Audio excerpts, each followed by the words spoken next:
Zee Marathi वाहिनीवरील माझ्या नवऱ्याची बायको या मालिकेत गुरुनाथनी आपल्या ऑफिसमध्ये सरांसाठी गोड वड्या नेण्याचं ठरवलेलं असतं।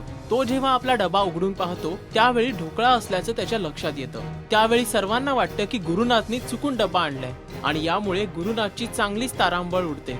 मात्र राधिका ऑफिसमध्ये येते आणि ती गोड वड्यांचा डबा त्यांच्या समोर ठेवते। राधिका ऑफिसला आल्याचं पाहून गुरुनाथला आश्चर्य वाटतं, मात्र त्याचे बॉस चविष्ट वड्या बनवल्याबद्दल राधिकाचं कौतुक करतात। तसंच ते पुढे तिला सुचवतात की तुमच्यासारख्या स्त्रियांनी केवळ हाऊसवाईफ या पलीकडे जाऊन समाजात स्वतःचं अढळ स्थान निर्माण करायला पाहिजे। तसेच ते राधिकाला नागपुरी जेवणाचा एखादा उद्योग सुरू करण्याचा सल्ला देतात।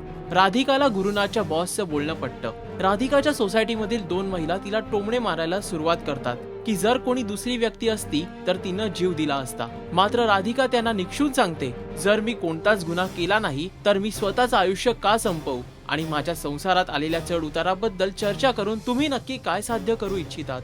ती दोघींना ठणकावून सांगते की कोणत्याही बिकट परिस्थितीला मी यापुढे तोंड देणारच। माझ्या नवऱ्याची बायको या मालिकेत घडणाऱ्या अशाच काही महत्त्वाच्या घटनांचे अपडेट्स आम्ही आपल्याला देत राहणार आहोत।